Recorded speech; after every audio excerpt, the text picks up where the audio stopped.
NYYST.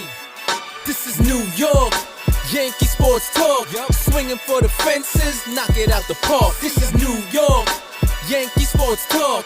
Christian and Chris, of course SGR. This is New York, Yankee sports talk. Homie, New York, Yankee sports talk. Record, rain or shine, grab your shades and umbrellas. NYYST, you're hanging with the fellas. Welcome back. This is episode 334 of the NYYST podcast. We're live on NyynewsTV. I'm your host, Christian, as always, joined by my co-host, Chris. You. And SGR. What up? What's going on, fellas? How you doing? All How you right. doing? How you doing? How you doing? Oh, you want to jump into the big news? Okay.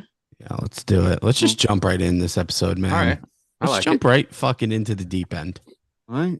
Aaron Hicks signed with the Baltimore Orioles. Okay. And I'm going to Huge. show you. Okay. And this is how little I care about this. Okay. Let's sing your favorite Taylor Swift song right now. Okay. Okay. Never getting back together.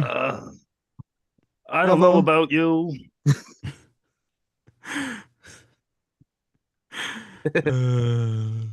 Gary Sanchez wound up in San Diego after getting DFA'd by the Mets. He hit 2 home runs in his first 2 games, and then It's back. I don't even know what the hell he was doing in the. I believe that was in the 9th inning today, where he ran Yeah. up the first baseline when the ball was coming home. Yeah, he had one of those in the moment brain fart kind of Oh things like my he did. You know what that God. reminded me of? When he walked in front of that guy in the on deck circle who was swinging the bat, and Gary Yes, just and he almost walks got his right head in front of him. decapitated. You know, I mean, he's not thinking too much. If you can search it if you haven't seen it yet. I don't even know where was he going. Did you I see think the he video? was. I don't think he's noticed the cutoff man in front don't of him. think- So he was no. going. He was going to get the ball on the fly, and then it got cut off, and then he was in no man's land. That situation, shouldn't you just anchor Yeah. yourself to home plate? If the ball goes Even if he got wide- that ball right, yeah, it's if the it's ball a goes, wash. if the ball's not at home, you're the run scoring anyway. Yeah. At least anchor yourself. The I Yankees mean- are about to have 3 guys, and correct me if there's more. 3 guys that are just going to be the DFA guys from here on out that are going to end up on different teams every 2 months.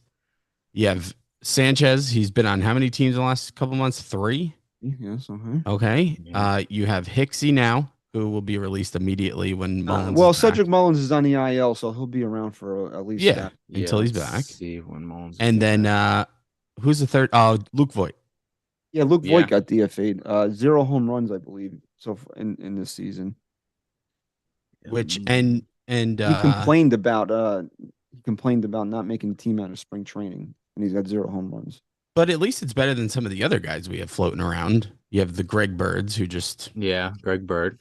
didn't Uh, even. Huh, Greg Bird. Mullins is just a 10-day IL stint for right now. He's got a right groin strain. But those could be tricky. Okay. Yeah, for sure. And Hicks might take another spot. They're tricky when you're a Yankee for sure.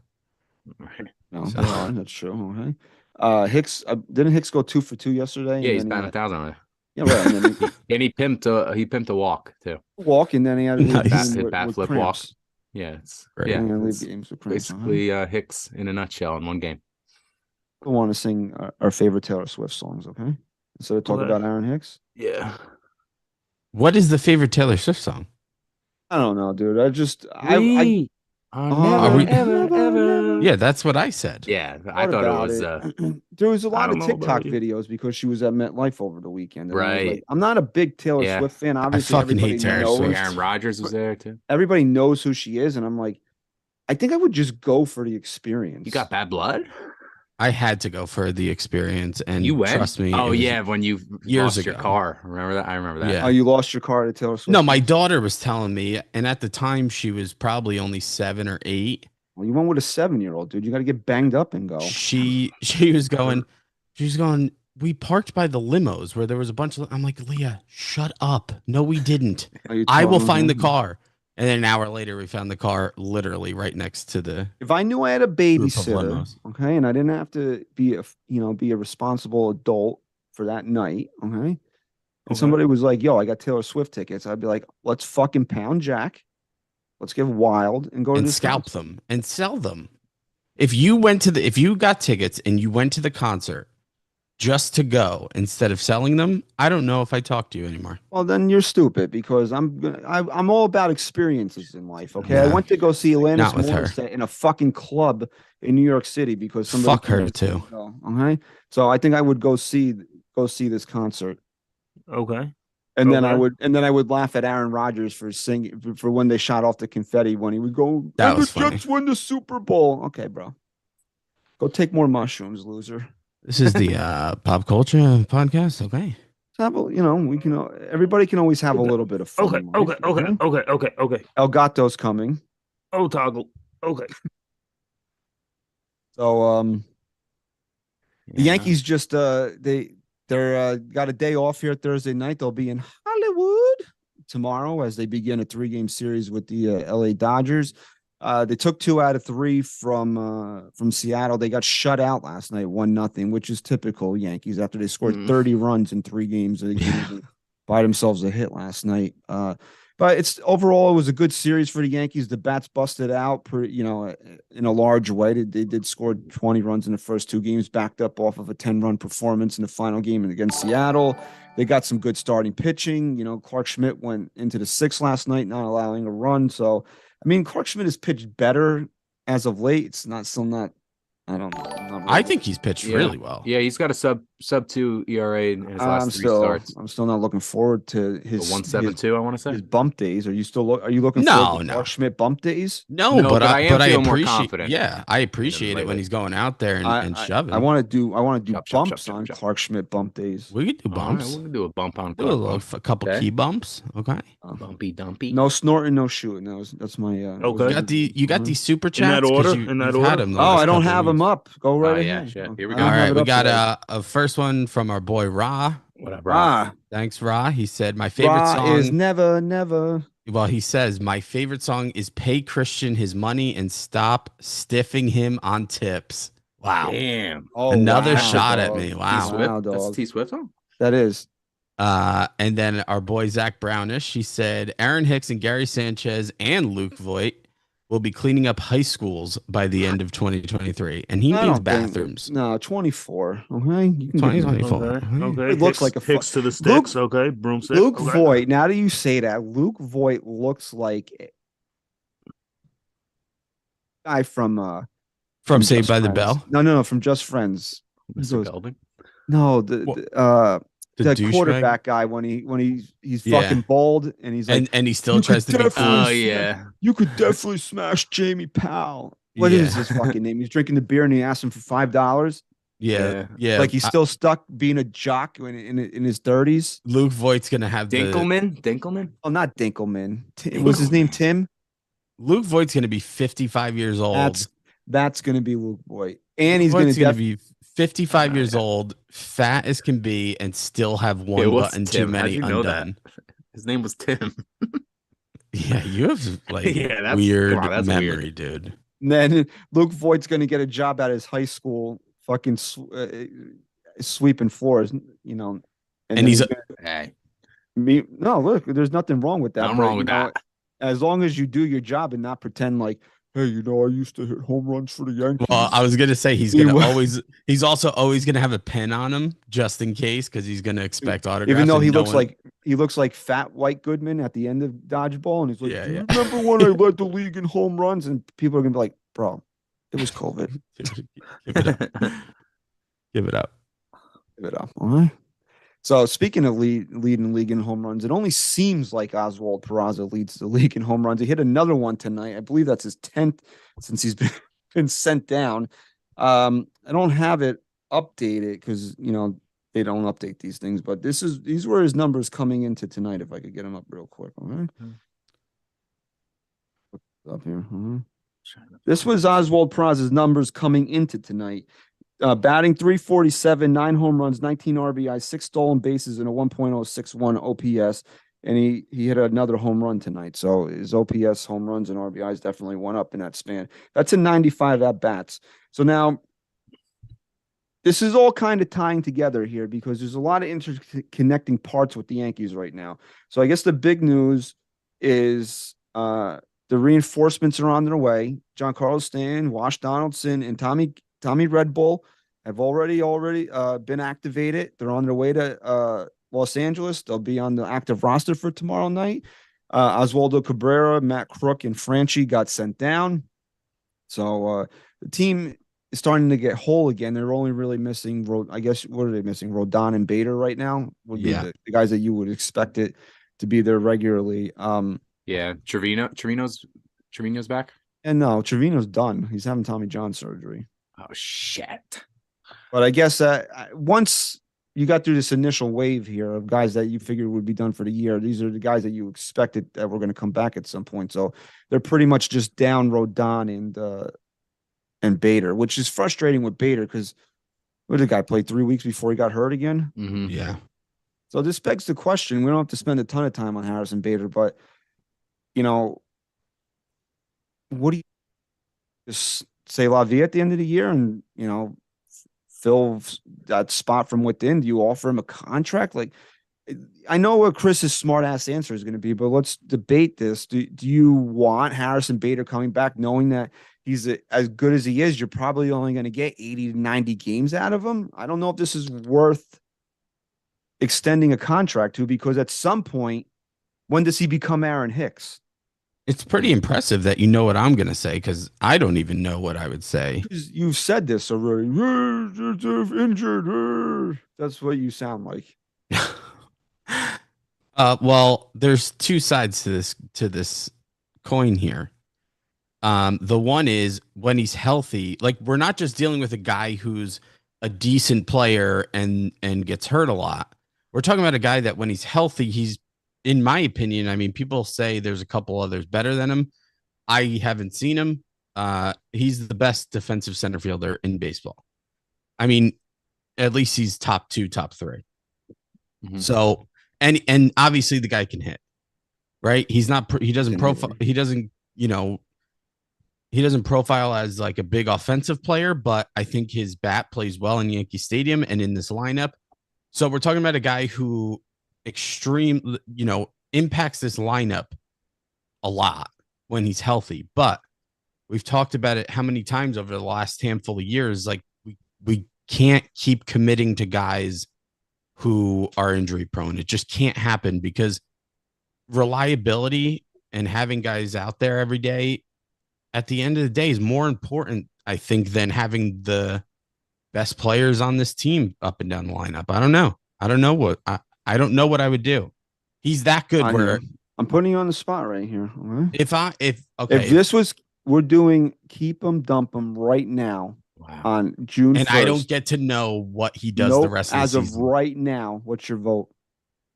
As of right now, yeah, I'm signing him because I think I have the upper hand, and I think he's still worth the risk of maybe we can keep him healthy. All right, Ryan. I'm dumping him. Dump. Because you look at the last 2 big center fielder free agent signings that the Yankees have made. Aaron Hicks, Jacoby Ellsbury. I don't really want to go down the injury prone route, or a guy who isn't showing an ability to stay on the field consistently. So I'm dumping him to free agency, and I'm still going to try to offer him a deal in the 3 to 4 year range. And I'm not giving him anything more than that. And I'd have to see what the market was like. So you're ultimately keeping him because you would offer him a contract. No, I'm letting him test the market first, though. Let him test the waters, and then what's a number you feel comfortable with? 455, 460. El Gato. That's a lot of money. That's $15 million a year for a guy that you would right now. Yeah, but for 4 years, it's not terrible. We're not talking about it. What are you getting out of him? Are you getting more than 90 games out of him? Well, I don't know, because this is a hypothetical question here. I mean, based on what we've seen since he's been here, you can't trust him. I personally think his talent and his impact in this lineup and in the field is still, it's very close now, is still worth the risk of signing him to a short-term deal. Well, is he going to take a short-term deal at 28? Well, that's my point here, is that I think if I'm the Yankees, I wouldn't let him test the water, because I think there's teams dumb enough to take that risk. And before he can talk to anyone, I'm trying to talk him down and show what kind of plant those seeds of how much of an upper hand we have and how much he's not going to want to test that market because he can't stay healthy. He doesn't want to stay healthy. Okay. But I mean, it's a tough call for sure. If I knew what the Yankees' plan was for the outfield, it would make this a lot easier. I honestly think that Jason Dominguez is going to be starting for this team in 2024. He might even knock on the door at the end of this year. Yeah, I could see that. Yeah, but here's the problem. I know he's not a center fielder, so you have to find a center fielder. And Aaron Judge, as he keeps getting older, you don't want him playing center field. Well, it's not even that. You get rid of Bader, and like you're saying, I mean, left field's still wide open. Now we have 2 spots to fill. Well, I don't think it's going to be wide open. I think Dominguez will be there next year. No. That's what I'm saying, is that Dominguez is going to take that spot. So Bader really, you get rid of Bader. Now you're just opening up another outfield position that. Just call up Spencer Jones, bro. Who cares? Hey, I'm fine with that, man. If this kid's ready to go. He's not. I don't think he's ready. I don't think he'll be ready next year. I think he's more of a 25. Yeah, 26, 27, maybe. Mm-hmm. Well, we'll see what happens. Can we go back to Peraza for a second? Oh. Yeah, so I don't know. Honestly, it's tough because, like you said, you don't know what's out there. You don't know what the Yankees' plans are for center field. But the interesting thing that I brought up is, you offer this guy a long-term deal. When did the fans get fucking sick of him for not being on the field, and then it becomes another Aaron Hicks situation? Do you want to go down that road to offer it? You're gonna have to offer. What are you gonna offer him? 4 or 5 years? So we're already in year 2. Really, of him not staying on the field. So if he gets hurt again next year, and then he gets hurt the year out, and then we're going on year 3, 4 of him not staying on the field. Yeah, Doesn't have a good history of staying healthy. Yeah, Tough. He's a very likable guy. I think he fits this team like a glove. Yeah, But it sucks. I think that's the biggest part of it, is that I really like the guy. Like Hicks, I never liked him. I mean, but ultimately, like, if you told me I get to make the call, I'm gonna go see what else is out there and probably let Harrison Bader walk.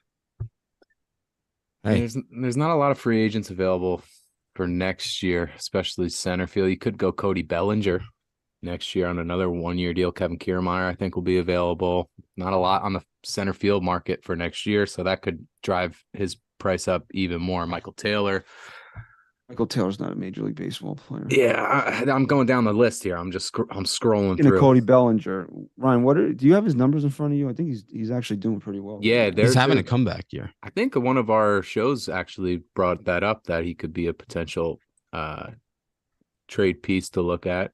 Shit, I'm on that payroll website. So hold on one second. Spot Track.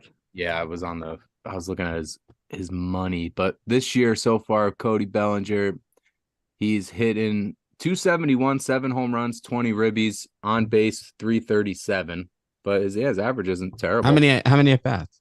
He has had 144 at bats. So he's playing almost every day. Okay. He hit 210 last season in 144. He's games. Lefty, so yeah, and the Yankees have no bat. lefty power outside Anthony Rizzo in this lineup. Yeah, I mean, it's interesting. I would definitely make the call. I would see what they want for him.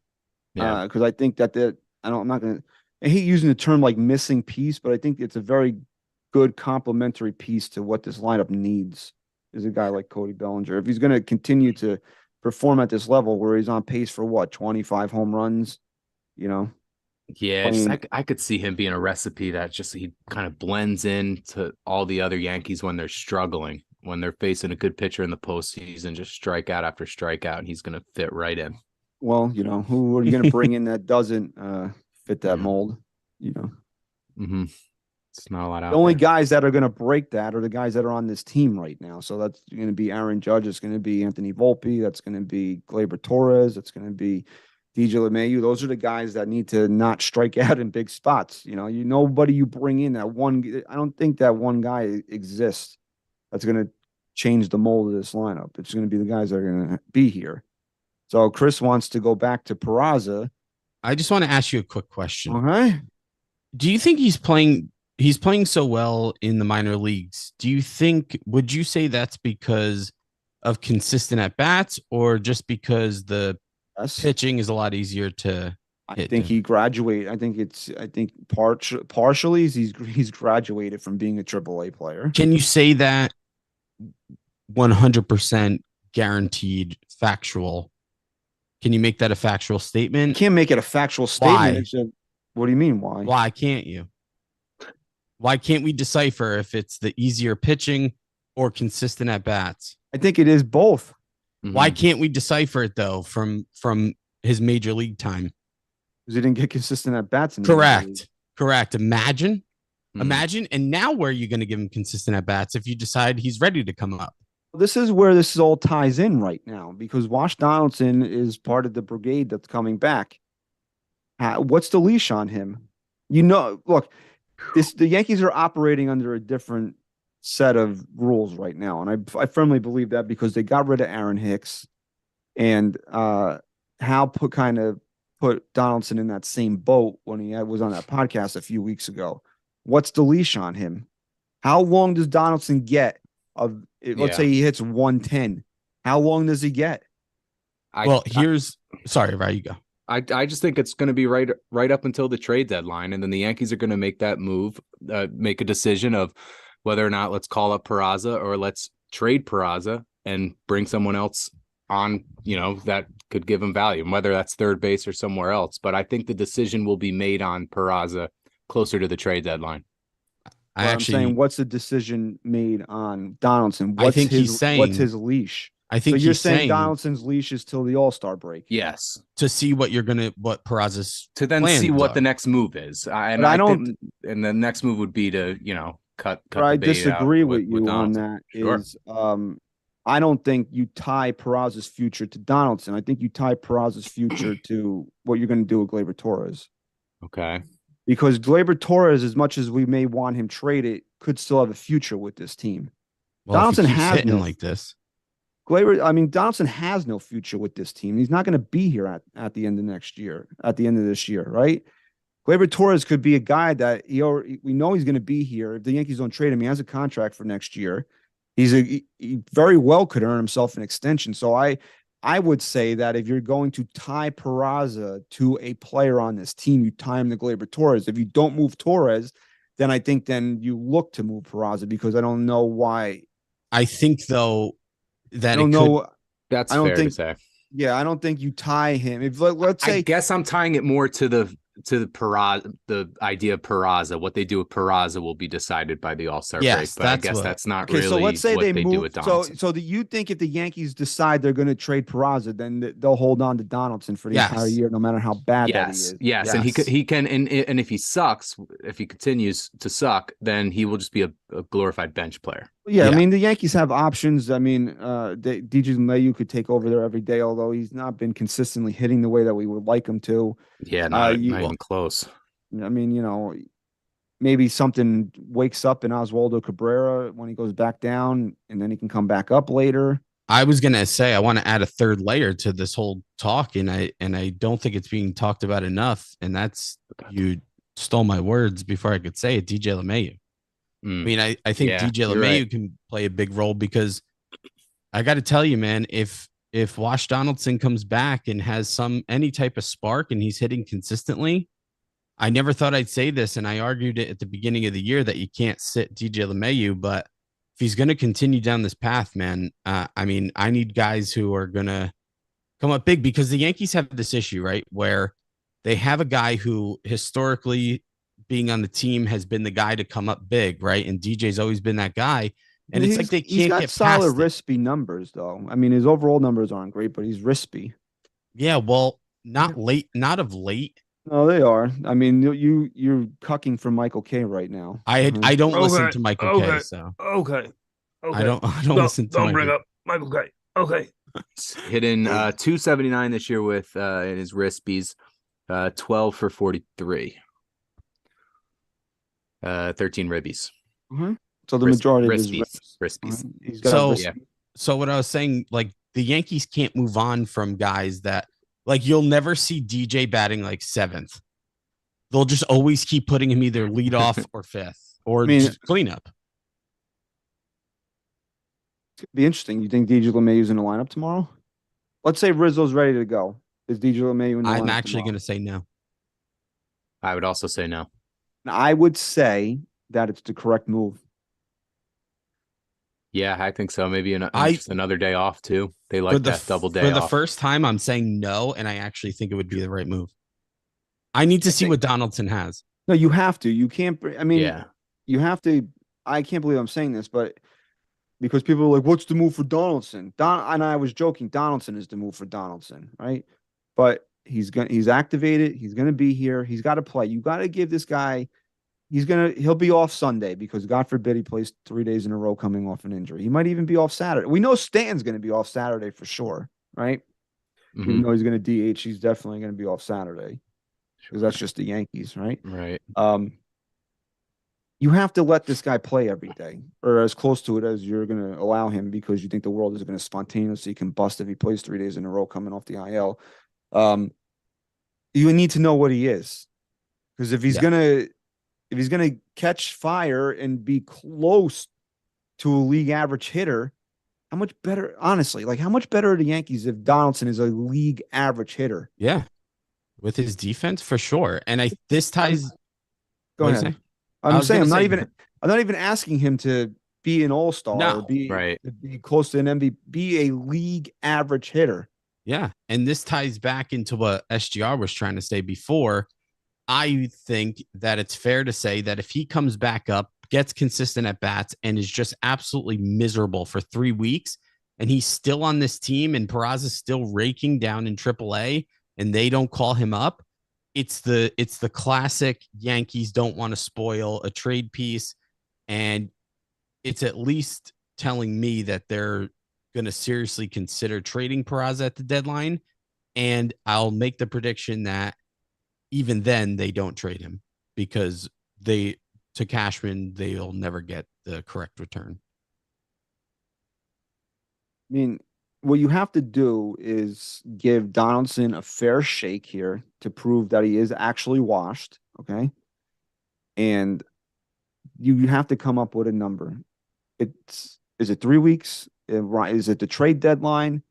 You have to know. I would say you have to know before the trade deadline. Yeah, I'm saying like a week or two before the deadline, but right when those talks are starting to heat up. So we're June 1st. Tomorrow's June 2nd. He'll be back in the lineup. Then June 3rd. Okay. Then June 4th. Okay. Okay. Is July 4th a fair day? Is that the line of demarcation for Wash Donaldson? If he's really, really bad. But if he's showing signs of life, then I gotta extend it a little bit. To be fair, you have to give the Yankees enough time to assess what's out there. I don't want them to wake up on, what did we say, August 1st I don't want them to wake up on July 31st and be like, oh, this guy's done, DFA, now let's see what's out there. They need to have enough time to do their due diligence should they want to acquire somebody. So that's why I'm saying I'm not giving him till late July. I'm giving him till that first week of July, like July 4th. That's a good number. That's a good date. That gives him a full month. If this guy goes a month hitting $150, he's finished. He's not going to come out of that. I'd say 60, around 60 at bats is what I need to see to fully evaluate it. You figure the first 20 at bats is him coming back. That's 15 games. I'll give him a little bit more than that because that's like 2.5 weeks. I'm not saying that you make the decision based on that. I'm saying we can evaluate what we're going to get after 60. I'm telling you right now, dude, if he gets 60 at bats and he's batting $150, I'm going to be screaming. I think at that point, you can just safely assume after 60 at bats, if he's still not picking it up, that you know what you're getting. I'm not saying you make your decision based on that, but I'm just saying that could, tell the future of what you're going to get out of him at that point. As much as we want Oswald Peraza on this team right now, and he deserves to be here, he shouldn't. I can't believe I'm saying this because he's not going to play every day. Right. Well, there's that's absolutely well, it is. But if you're committed to seeing what Donaldson has, then he doesn't play third base. I mean, Glaber's played well enough where he deserves to play every day, right? Yeah. Yeah. So, and this is where absolutely. everything is interconnected. Are you S- demoting Anthony Volpe? No, no way. I can't. And look, I've been a little critical of him in our texts of late because I think Welcome, you Chris. know, Okay. I think it's fair to criticize him a little right now. Fuck you. Uh, but I'll say this. We committed to the kid and I think he's got it. I don't think that's a question. So you got to commit, right? 194, 631 OPS, 73 OPS plus. I mean, these are pretty They're, awful numbers they're here. bad numbers. They're bad numbers. 68 strikeouts. I mean, so. But if you want to tie it, you want to connect Volpe here, I'll say something that ties back to him. The Yankees committed to him. And I'm sorry. I need another commitment out of the Yankees by the deadline. Mm. And that commitment, and it has to be crystal clear, is who's our future, Peraza or Torres? That question needs to be answered by the trade deadline this year, because you're never going to look. If you're going to trade Peraza, now is the time. If you're going to trade Torres and he's not your future, now is the time. If you let that window close and both of these guys are still on the team after the trade deadline, you are going to have more situations where guys are just becoming waste of space. Spaces they don't get traded. They rot away in the minor leagues or on the bench, and then you have nothing. One of those guys needs to be gone, and the Yankees need to commit to one of them. At this point right now, I don't care either way. I think Torres has had a great year so far, and if that's the direction they want to go in, I'm not going to criticize them. But it needs to be made clear by the deadline. All right, so Peraza gets traded. You know, the very next move, let's say hypothetically Peraza gets traded. The very next move that Brian Cashman has to make? Extend Torres? Absolutely. You don't play that game. No, absolutely not. That's it. That's what I mean by I need a clear commitment from one of the two. And I want Gleyber Torres traded. I've made my reasonings very clear why I want him traded, and it has very little to do with the fact of his actual skills. I think he's a very good baseball player. But if you are trading Oswald Peraza, the very next move the Yankees make is they hand Gleyber Torres a contract extension. Yep. Hey, look, the Yankees have a lot of organizational issues, and we say it all the time. One of those issues is commitment. Let's work on it one at a time here. Let's work on the commitment aspect. I would rather the Yankees be committed to something than happen on two things. 100%. So if they're going to, even if I don't agree with the move, if they're at least going to commit, then I'm there for it. And I think that everyone's going to make bad decisions, and hindsight's always 2020, but at least we can come back to the moment they made the move and say, at least they committed, right? Because I'm doing that with Volpe right now. Sure.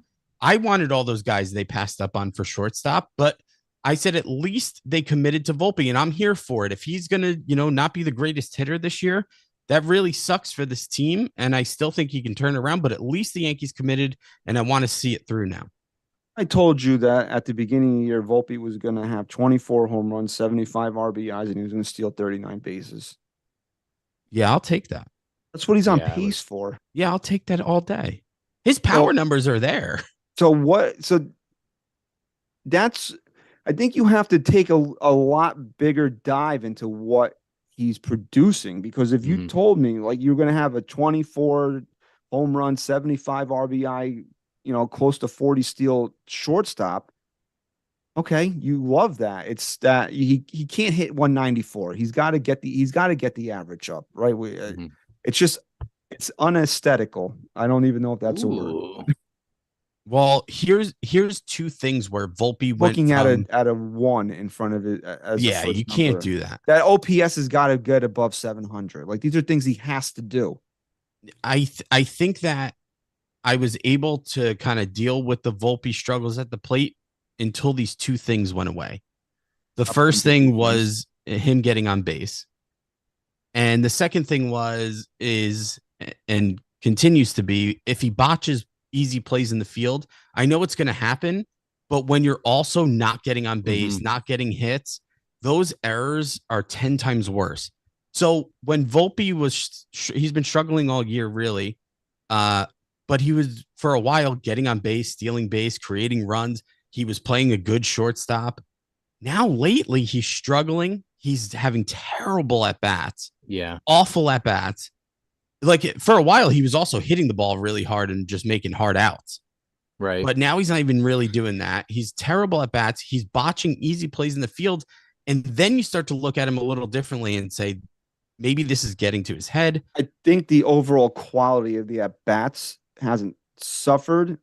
The quality of his contact has. So, yeah, for sure. And I don't know how many more analysts have to point this out. You can say any number of ways. His front hip is flying open. He's stepping in the bucket. Whatever cliche you want to use, it's evident. Everybody can see it. So, this is something that's got to get worked on. This is not, something like that seems relatively easily fixable if it's something, So, Dylan ever Mosley, since you brought up his swing a few weeks ago being so long, like I always thought that, but I never really, now I can't not see it. It's so bad that I said to wait maybe till the All-Star break because he's a young kid before you start messing with his swing. It's gotten so bad now where you got to step in here. How are they not telling this kid to shorten up his swing? It's unbelievable. I don't know. Like I said, dude, you would just want him to just sit with Anthony Rizzo and learn what a two-strike approach is. Yeah, for sure. Yeah, you can definitely learn from these guys. We wanted to put a number on Wash Donaldson. Is there a point in the season where you pull the plug on Anthony Volpe? Can he be so bad that you get to a point where you're like, okay, we can't play him every day anymore? You know how the Yankees committed to Aaron Hicks way too long because they were too ashamed to admit their mistake? That's not the case with Volpe here. He was your top prospect. He has shown that he fits here. I don't think this is a question of talent. And I think because of that, and because of the context of committing to a young top prospect shortstop, you 100% can't turn back on that. You have to commit. And that means riding it out through the tough times and waiting for the kid to get here that you have in that prospect that you had, drafted years ago or whatnot. He's hitting 180 at the All-Star break. You're still when the Yankees come back, he's still in the lineup? Yeah, because what happens when you turn back on it? What happens to him? Do you really think he ever comes back as the guy you thought he was going to be, or at that point you think he's a shell of himself? In this organization, I think that's probably the last we ever see of him. Yeah, right. Really? I wouldn't doubt it. If he's hitting 180 at the All-Star break and the Yankees are like, all right, you got to go down to Scranton, I seriously doubt we ever see him again. You can't break up with Anthony Volpe. Maybe he gets, these token call-ups for an injury and he's here for a day or two, but as far as being like a guy, a cornerstone of your team. And I think, and this is what a lot of people are missing. You have to listen to the words sometimes. I know there's a lot of empty bullshit that Aaron Boone spews, right? But he said this exactly. We want you to finish your development at the major league level. Right. He said that to him when they called him up. That doesn't mean that the Yankees are looking to pull the plug on this kid anytime soon. Yeah, it's exactly what he's saying. The Yankees expect him to still be developing. They'd just rather him do it up here, and I can't fault them for it. When Derek Jeter got called up in 1995, was he called up as a bench player, or was he there to take that job at shortstop? Your mic cut out. What'd you say? A cup of coffee, dog. I was saying, was Jeter when Jeter? No, not you. 995. Christian's mic cut out. Not in Oh, my 95. bad, He my was not bad. being when he got called up in 95, he was not called up to take the job. That was in 96 Yeah. he was called up to He take like the pinch job. ran. He like pinch ran No, in he 95. played in 15 games and he hit 234, and then they sent him down.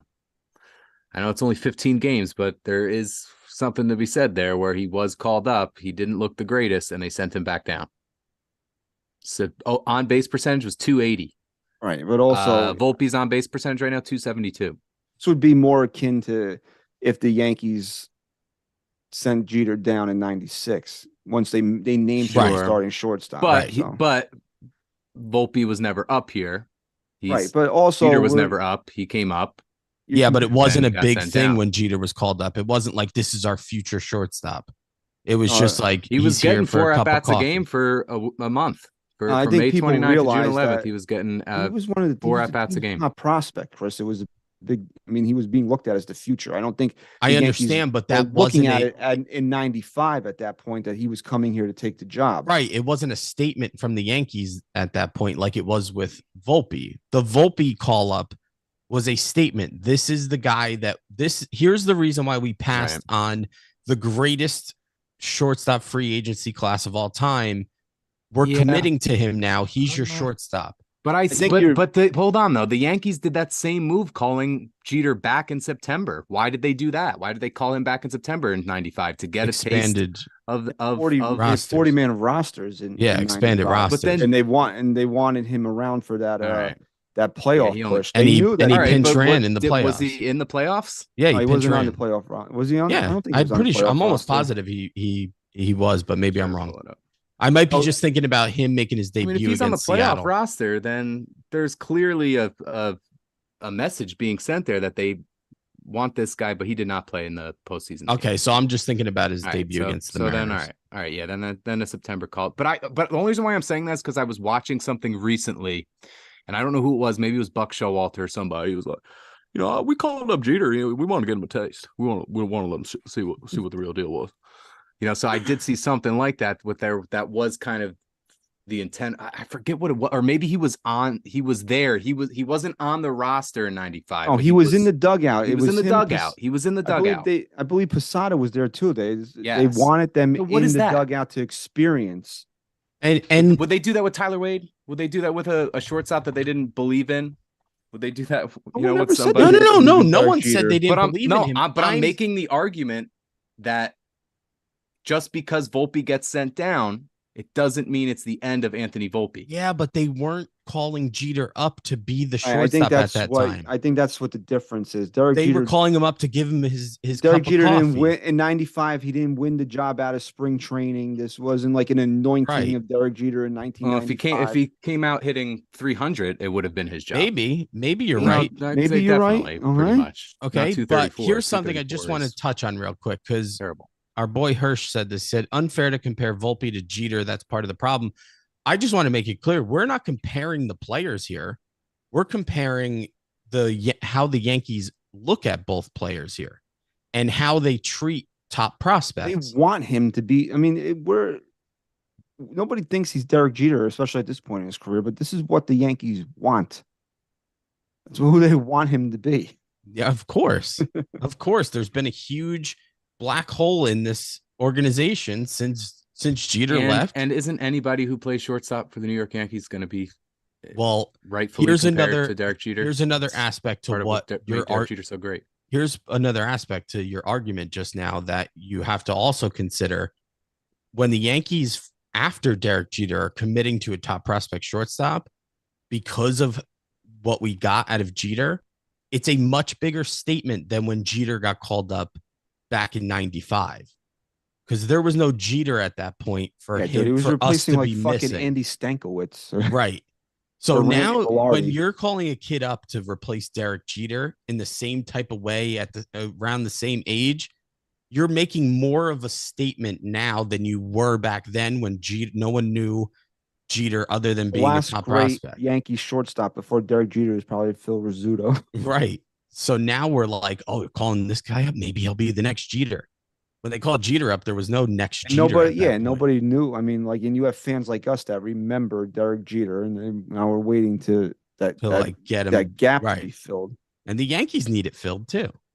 I think the bigger comparison is what Aaron Judge became after he stunk in 20. He really did stink in 2016. And then he got hurt. How many at bats did he get though? Oh, he struck out 50% of the time. It doesn't matter. It's terrible. I remember that. Then he got hurt.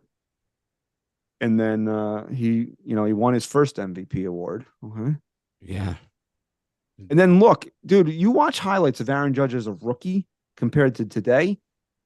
You don't even believe it's the same hitter. Dude, it's wild. He hit 179 his rookie. Is that considered his rookie year? Did he get 2017? Yeah, right. 84 at bats in 2016, hit 179 with an on base of 260. Yeah, 40 times in 84 at bats. Yeah. But have you seen clips of like how different his stance was? Yeah. Yes, dude, it's insane. Insane. I was like, who is this? In this clip the other day, I saw it on TikTok. I'm like, who is this? And he definitely, like, holy shit. He might have been on juice in 2017 because he had very much, he had juice jaw going on then. Okay. Did he? Okay. I don't consider steroids cheating, just for the record. Okay. Everybody should do them. Yeah, that's a statement. Mitchell report. Okay. Official statement. You know, it's funny though because Fernando Tatis Jr. was just here, and fans are like, douche. You're a cheater. You did steroids. Okay, how those World Series do you want to give back, smartass? Yeah, right. Okay, so I mean that's everybody knows what was going on. So I mean, I don't. That's one thing I literally don't care about. Is stick a needle in your butt? Good. I hope you hit it 450. More guys should do it. Yeah, everyone. Fuck it. Would you think differently if it came out Jeter was gassed up? Yeah. It would make you feel differently? For sure.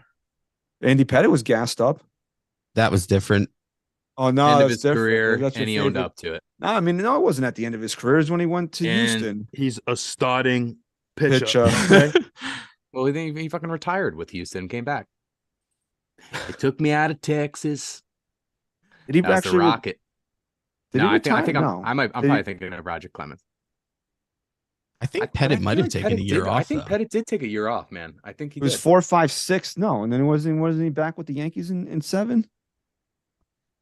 No, I'm pretty sure. No, Andy Pettitte retires for second time. It says in this ESPN. Yeah, I'm pretty sure because I remember article. getting the news that he was coming out of retirement to play for the Yankees, and I went fucking crazy. I retired with the Yankees, and then he came back, and then I don't know. Did he retire after Houston? He retired. He retired after the 2010 season. Right. Turned out to be short-lived. Sat out 1 year. Pettitte returned in 2012 and went 5-4 with a 2.87 ERA. I mean, I don't think he leg that year. I don't think he because he went from Houston right back to the Yankees in 2007. Oh yeah, all right. So my mistake. It's 3 years prior to his retirement. That was brutal when he went to Houston. Yeah, that hurt. That hurt. Got him to the World Series. Okay, he did. But so there's no point in the season where you look at Anthony Volpe, no matter how bad he is, and you're like, okay, this is enough. That's your opinion. That's what you're saying. Say that one more time. Yeah, I said there's at no point in the season where you look at Anthony Volpe and go, no matter how bad, and say that's enough. No, you knew this was a big possibility. You made you said the words like you said, we want you to continue your development in the major leagues. You passed up on all these shortstops. And if you're telling me you can't even give him a full year of a commitment here, then you're just a bunch of frauds. What if the power numbers peter out? He finishes with like 11 home runs, 30 RBIs. Yeah. That's 170. Okay, so here's a good question. Who's better than him that I'm going to get? Peraza. I don't know if Peraza is better than him. You don't know. You don't know that he's better. Sure. I'm saying, are you telling me that we're going to go out there and get a fucking superstar shortstop rental? You would just probably replace him with Peraza. Mm-hmm. Yeah, that would be the move. They would swap him. What happens when Peraza goes, 100 at bats and then everybody sucks then. Well, that's my point. If you're going to replace him, you better give me some guy who is a proven shortstop. What about the four other shortstops they got down in the minor leagues? No, you got to give me someone who I know is going to impact this team and take. I think Peraza would regular play would impact. You think, right? You think.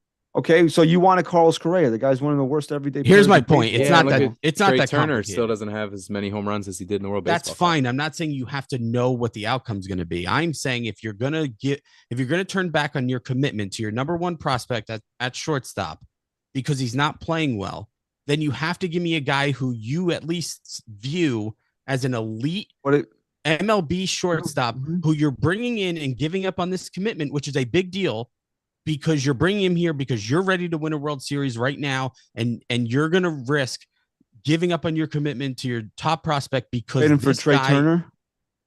What? Trading for Trey Turner? If that deal's on the table, all things being equal, would you do it? No, not with the contract. I'm saying all things. Okay, you got to take the contract. Would you trade him for Trey Turner right now? No, not right now. No, because I think in this regard, recency bias is valid. I don't think Chris necessarily would have to be a shortstop that comes in. I think it could be a Peraza, and then you trade for maybe an elite third baseman or a different position. Maybe I could see like a Jose Ramirez. But you can get someone at a different position. They just locked, yeah, I mean, yeah. Well, you obviously very love Jose Ramirez, but he just signed a super team. Oh yeah, I forgot he signed that deal. My bad. But if he stinks the rest of this year and then he hits 165 in April next year, are you ready to say goodbye at that point? No. And what is your breaking point for Anthony Volpe? My breaking point. I'll say it one more time. Okay. If I'm committing to a number one prospect at shortstop, you give him 2 full seasons, who I passed up so many great shortstops for, then the only time I am ready to give up on my commitment to that is in 6 years. Is if I'm ready to, if I'm going to make a serious move for a series. So give me a top 5 shortstop in the league right now. Oh, right now, I'm saying, give me a name. Inconsequential. They're all signed. They all signed over the last 2-3 years. I mean, they're all pretty much signed. Inconsequential to who's available. You know that you have Peraza waiting in the wings. You can make a move. You have Trey Sweeney probably banging at the door in another couple of years, right? You have these guys out there. Or you could just go back to IKF. Here's my point, though. If I'm making that move to a Peraza or an IKF, which I know you're joking, but let's just say, let's go Peraza. Okay. If I'm making that move, it is so catastrophic. If you take it back now. No, it is. It is a catastrophic failure. Because not only of the guys that you passed up on in free agency, but now you're telling me that Peraza is actually better than the fucking guy you put out there. And at that point, if I'm giving up on my commitment for a guy like Peraza or someone like that, then I'm giving up on my commitment forever. Then I don't expect Volpe to ever come up here and be the guy I think we're back at Gleyber Torres levels of failure, right? How bad was he that the Yankees had to change their whole organizational philosophy to get him out of shortstop and pivot to a guy like Volpe, right? So yeah, you'd be at that level of failure. Right. But you can't tell me that he's allowed to be bad for 5 years until he hits free agency. There has to be a breaking point at some time where you say to yourself, this just isn't working. I don't care what the other option is. It's not him. You give him this year plus how many more months, years? I'm willing to give him, I'll be honest, I haven't given my opinion. I give him the entire season. I don't care how bad it gets, unless he's just a complete disaster in the field, which he's teetering there, but he's not there. Unless he's a complete disaster in the field, you give him 150 games this year. The Yankees said it. You need to finish your development here, so let him do that here. But eventually, there's going to come a point in time where you have to say enough is enough. When is that? Is that May 1st next year? Is that Memorial Day next year? The All-Star break? Do you give him the 2 full years? There has to become a point in time where you say to yourself, it's not him. So for me, personally, I would say if he has not shown the ability to play at an all-star level by the all-star break of next season, I think then you can look at a situation where you have to say it's not him. I think that's fair. And I'll just say one last thing with Volpe, where I think he's becoming more of a concern for me, or where I would set the benchmark of him truly being a concern, I don't need him to hit 300 this year. What I need to see out of him at the plate is better at bats. And I need to see what you're seeing out of Volpe right now is not just a 190 whatever average. You're seeing a guy who's not picking up the pieces and putting them together in a more consistent way. And because we're not seeing that yet, it's making me a little nervous that he's not developing like they wanted him to, because he looks more lost than he does overpowered or overmatched. Oh, I need to see progress. That's fixable, though. No, it's definitely fixed. I'm not saying it's a big deal yet, but if by the end of the year he's still, teetering around 200, but he's going, 10 days with, only a couple hits, and then he hasn't even had a significant stretch where he's looked like a better hitter, maybe a few games, but it's just been so streaky with him. And like I said, now he's not even really getting on base as much. Yeah. It's just, I don't know. It's all adding up. I'm torn with it because on one hand, I want him to develop. I want them to stick to their word of saying, sticking to what they said they were going to do. But I don't want to root for a team that is here to develop players. I want to root for a team that's ready to win a World Series. So it's kind of like I don't. Dude, I mean, honestly, you can do both. The Yankees need to be carried by the other 8 guys in this lineup and allow Volpe to grow. So sure, but that's hard. It's hard to hide your shortstop. I just want to say one thing. You said you don't want to root for a team that's here to develop guys, right? And you want to root for a team who's ready to win. And I agree with you 100%. How about rooting for a team who chose not to get guys to show they're ready to win and chose to develop a guy, but then back out on that commitment after passing on all those guys, and then they're back to square one where they don't even know what the fuck they're doing? How about that team? Yeah, no, I mean, look, that's a whole different argument to make how they run things. Just how the team I root for, I don't really want to see a prospect. Neither do I. Go through the struggles. But I would be okay with him getting this season and all the way up until that All-Star break. I think that's a fair thing to. That's why I think Volpe is safe this year. Yeah, I really think he's safe this year. But my point, right, is that team that you want to root for, that we all want to root for, this team had the opportunity to be that team for the last few years. And it goes while Judge and Kohler in their prime, like this was the big deal of why we don't rely on prospects when we're ready to win right now. Yeah, so, it's like the bigger picture of it all ties back into that their inability to make the hard decision. And now this is a new hard decision that they're going to have to maybe think about. Rely on prospects, bro. The Braves just did it and won a World Series. You have to know what you're doing is what the problem is. And you trust the Yankees know what they're doing. Mm-hmm. You can win a World Series with a rookie at shortstop. It has happened in our history. Yeah, I mean, it just happened recently, but that shortstop also won the ALCS MVP and the World Series MVP. Right, exactly. Exactly, meaning that the shortstop is the most important position on the field, and if he's not going to perform, then that's a big detriment to this lineup, offensively and defensively. It's the most important position. I won't argue that. I'm not arguing that at all. I can't say that it's a Mark Teixeira or not Mark Teixeira, like a first baseman that's struggling offensively.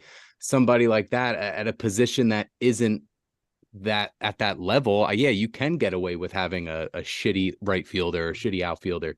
You can't get away with having a shortstop who can't either be one or the other. If you want him, if he can be a defensive superstar, fine. I'll take the offensive struggles. Mm-hmm. But if he's going to be mediocre in both sides of the ball, then I can't push him out there if this team really wants to win a World Series. Right. And I agree with that. He has to be able to play the position, which if he cleans that up, you live with the offensive struggles. Absolutely. But here's the point also. He skipped AAA, right? Mm-hmm. You can cite Ryman, chapter and verse of guys that did that and came up here and played well. That is not what the Yankees believe in. You can say it's right. You can say it's wrong. They don't believe in it. Right? He skipped AAA. This is basically his AAA season, okay, at the major league level. So let's say he goes to AAA, hits 350, 30 home run, conquers it. He can still come up here next year and do the same exact thing and hit 194. Yeah. So there's you have to expect rookies to struggle. Yeah. It's just kind of like Ryan's saying, and like I've been saying for the last handful of years, like I'm down with it now because they committed. But was this really the time to Yeah. develop a player? I mean, that's the question. Yes and no. It is. I believe that it is, but I also believe that if they would have handled their business in other areas to strengthen the offense, where you didn't look at Volpe as a guy that needed to contribute, you're talking about, it's the way this team is built. If you felt better about third base, if you felt better about left field, a catcher, dude, look at it. If Volpe's not hitting, right? That's 4 questions in this lineup. There's only 9 guys in the lineup. Yeah, for sure. Oh, it's going to be interesting to see how it shakes out. Ultimately, I don't know. Did you want to say that it's just, it's wishful thinking? I think he'll be fine. Me too. I mean, that sac fly that he hit the walk-off last week was such a smart at-bat. Yes, it was. It was probably his best at bat, other than the home run, obviously, that he's had in a while. Because it was reading the situation. He dropped the bat head out, knew he just needed to drive the ball to the outfield, and he did, and they won the game. So that was, that was a guy that's not trying to do too much, just do his job. And I would have hoped that would have carried over for him. It really didn't, except for the home run the other night, but we'll see.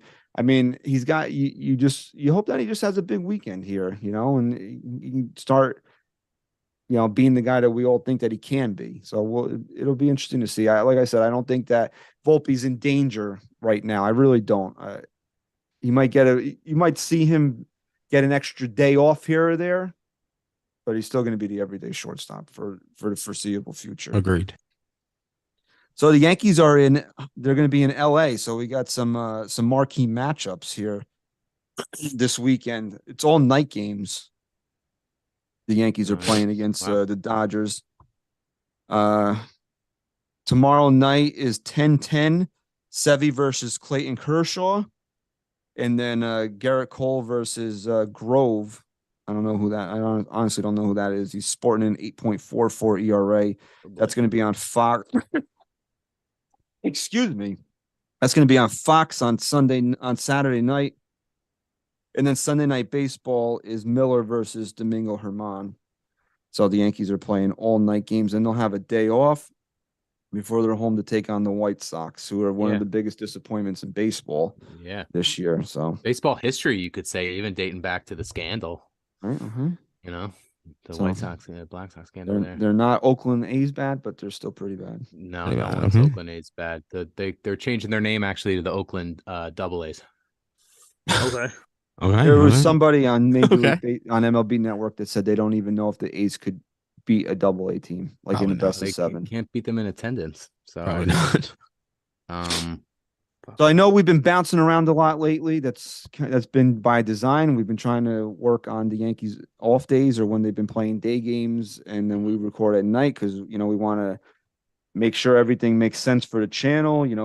Game season goes off without a hitch, and then we just fill in the gaps. But the Yankees are off every Monday.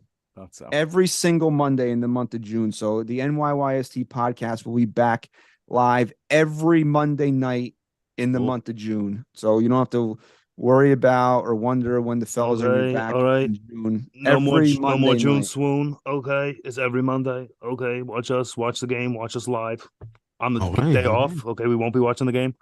Okay. It'll be the day off. Okay. Okay. All right. So, what was I going to say? Completely blanked out there. The next event in the Audi Club at Yankee Stadium will be September 23rd, the second to last home game of the year. What will the Yankees be playing for at that point in time? Please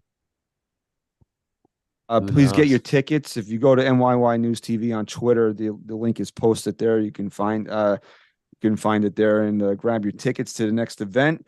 Also, no, we don't do Patreon anymore. That was just really weird. All right. So no more Patreon, okay? If you're subscribing to Patreon, change that graphic down there. Yeah, change that graphic down there. Patreon is not working for us, but you can follow us on Twitter at NYYST_podcast. And follow me and any of the other guys on Twitter for additional content. The videos, any extra content just going to be pumped out there. So you can follow us there on social media. Also, if you're watching on YouTube right now, if you're still in the chat, please like and subscribe. If you're listening on Apple Podcasts, please leave us a 5-star rating and review. Okay. And I don't know why I couldn't think of the name of the song, but my favorite Taylor Swift song is Cruel Summer. Okay. That's my jam. Okay. Never heard it. Yeah, that's deep. Never heard it. Damn. Well, it is deep because I think one of the lyrics is angels roll their eyes and the devils roll the dice. I think you are too deep into Taylor Swift. Are you a Swiftie? No, I don't like. I try. I can't get like people. I saw videos of people like in the American Dream parking lot, like crying. I can't get down like that. Like if you like her music, that's cool. I don't hold it against anybody. Like you like what you like, but like, it shouldn't have a panic attack in a fucking parking lot across the street because you can hear somebody singing. Like you need to seek professional help if that's the case. All right. Okay. Okay. We want to thank everybody for their continued support of NYY News TV and the NYYST podcast. Thank you for listening and watching episode 334. SGR. Go Yanks. Chris, say goodbye.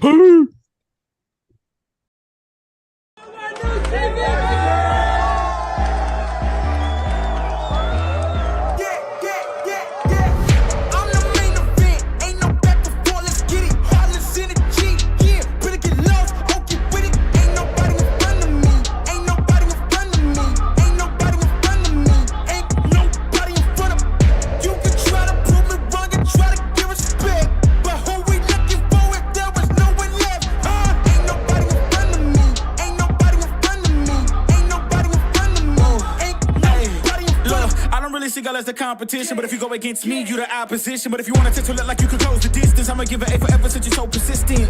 With you, I'm just practicing, cause I'm back to back. Let's get back to winning. As a matter of fact, I'm not that forgiving, cause you did this to yourself, that's a bad